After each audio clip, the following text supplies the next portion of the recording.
My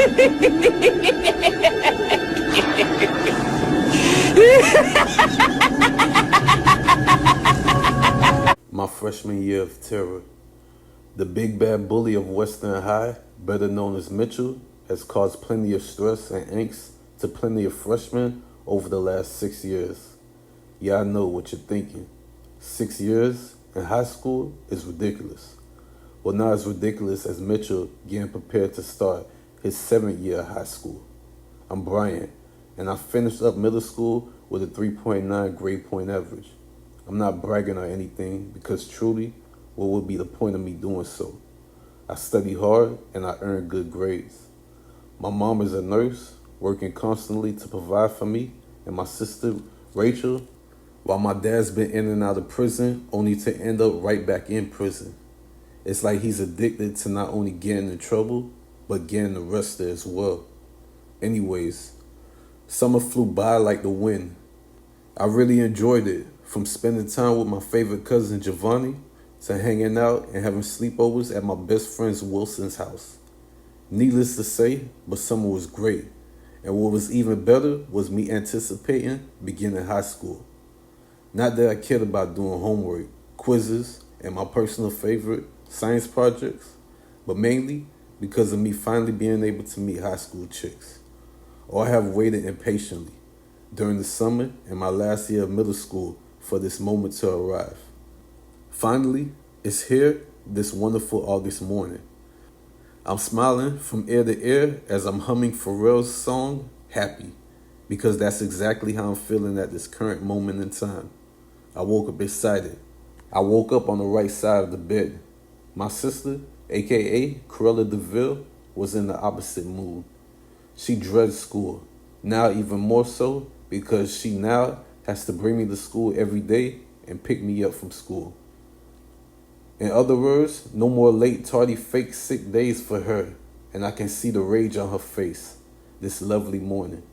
She's glaring at me as I rushed over to the living room to turn on the stereo. I blasted the song Happy throughout the entire house, further angering my sister. Her eyes are red. Her hair is all over the place. Pointless to say, but she surely woke up on the wrong side of the bed. Rachel, school's about to start, I said, causing her to roll her eyes. I just stood there, waiting for a response, and before I could fix my mouth to say another word, she screamed at me. I just didn't bother to annoy her anymore. I'll just catch the bus, I said as I grabbed my book bag and my lunchbox. I sped out the front door and I ended up making it to the school bus just in time. Even more excitement filled my system as I appeared to be the only person happy about the first day of school. I mean, even the bus driver was pissed off. She didn't greet any of the students. She just yelled over and over again, "Have a seat." She took off before I and other students even was able to take a seat. It was then, as I made my way to the back of the bus, I spotted this giant-looking manly kid who took up 2 seats. I looked at him, and out of the corner of his eyes, he looked at me, and so did the other kids on the bus. One kid even blurted out, "I wouldn't do that if I were you." I ignored his remark.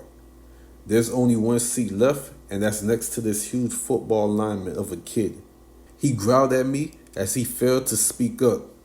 I could barely stand upright as the bus driver continued to make sharp turn after sharp turn. The 4 quick turns she made caused me to tumble into the kid who didn't smile at all as I was injected with fear. "Hi, I'm Brian," I said just before he pushed me away from him. He didn't respond. As scared as he's making me, I just took a seat right next to him. He gawked at me, glaring into my eyes. He's angry. Well, how he appears, there's no way he's ever been happy in his entire life. I looked away from him as I felt him grab my lunchbox from out of my hand. He opened it up right away. Turkey sandwich," he says as he unwrapped my lunch and swallowed it whole instantly. I wanted to speak up, but I knew that it would only take 1 hit from him to destroy me, so I kept my mouth shut. Thanks for the breakfast, he said, as I failed to reply. My mom had made me her famous turkey sandwich for me to enjoy for school, and unfortunately for me, this doofus has just eaten my lunch. I wanted to speak up and give him a tongue lashing, but I couldn't. Instead, I kept quiet. I bit my tongue, not because I wanted to, but for my own sake, I had to. What felt like an eternity for us to arrive to our school finally came, and I was elated to finally get off of the bus and get far, and I mean far away from this huge mean kid. I stood up first before the bus even stopped, only to feel this kid's mammoth hand land on my shoulder, forcing me to sit right back down next to him. Did I tell you that it was all right for you to get up? He spoke. Filled with fear, I just sat there with my eyes watering. He repeated himself, causing me to shake my head. He then began digging into my pockets where he found $5 and a couple of quarters, which was the money I was going to use at the arcade after school. He spoiled those dreams I had like he spoiled what was supposed to be a happy day for me. The other kids exited from off of the bus as I just watched them. I'm scared. I just don't know what to do. Tomorrow and the next day and every day after that, bring me a turkey sandwich and some money, he demanded, forcing me to agree. He then shoved me down to the floor before he stood up from his seat. He walked over me like Allen Iverson did Tyronn Lue, blatantly disrespecting me in every way imaginable. There's no way I will ever catch the bus again, I thought to myself as I watched the bully exit from off of the bus. But as I was hopeful that it was a one-time thing, it turned out to be an everyday thing for a whole month straight. My sister failed to bring me to school over and over again, forcing me to take the bus, and Mitchell, the bully, forced me to sit next to him every morning on the bus. Every day he stole my lunch and my arcade money. Every day he had made me cry over and over again, as I didn't care about anything school-related anymore. I dreaded going to school. I cried every day in my room for hours, all alone, as I wondered just why this was happening to me. A month in, and no changes were taking place, causing me to consider my options. Should I beg my mother to transfer me to another school far away where I'll never run into Mitchell again? Or should I just face the music? It's the beginning of month 2, and I choose to no longer accept bullying. Therefore, I choose to stand up to my bully. I woke up earlier than usual, planning just exactly what I would do to take down Mitchell. My first plan is to leave all of my money at home and don't bring any lunch with me. I'm ready for what needs to be done. But to my surprise, banging on my room door was Rachel. It's time for school, little bro, and I need to get to class early for a test, she yelled through my bedroom door. Here's my way out of this madness. I don't have to face the big bad bully, but something told me no way, don't chicken out. So I listened to the dumb voice in my head. It's fine, sis. I'll catch the bus, I spoke loudly. Fine. Suit yourself, she responded before she headed out, and shortly after that, I went straight to the bus stop. I'm ready to face the music. I'm ready to fight the big old bad bully. The bus pulled up to my stop, and I was the first kid to enter into the bus. My fists were balled up. My face showed anger. I'm tired of being bullied. There I spotted Mitchell laughing at me. He's pushed me to my limits, and no longer will I accept this anymore. I walked over to him, failing to take a seat as he looked at my hands, failing to see my lunchbox. Where's my breakfast? He demanded. I shrugged my shoulders, causing him to get extra upset. Did you hear me, dweeb? He shouted, causing everyone to look over at us. I didn't respond right away. I just stared at him, building up all the rage within me that he's greatly responsible for causing. Enough is enough. And today, everything changes. I made clear.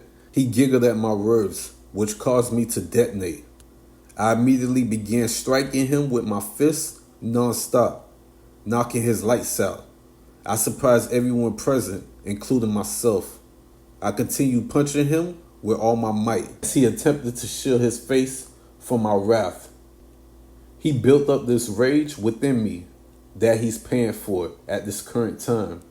The school bus driver noticed everything, then slammed on brakes, and then she rushed over to me, separating me from Mitchell in a hurry. We were then brought to school and immediately to the principal's office. Mitchell had 2 black eyes and a swollen lip, while my fists were the only things bruised on me. I felt great until I realized I had no defense. See, Mitchell bullied me for a month and I never told anyone. So no one was made aware of what was going on, including my mother and sister who showed up flaming with rage towards me. Mitchell never exposed his bullying to anyone but me, so no one truly knew that he was bullying me besides me. He cried.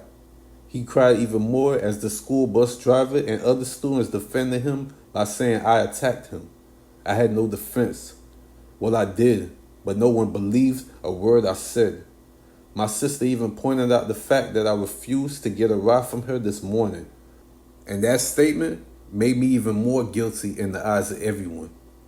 I was expelled from school and charged with assault and battery. I spent the next 8 months getting bullied by real bullies in juvenile detention. I didn't speak up when I should have. I didn't let anyone know about my problem I faced when I could have.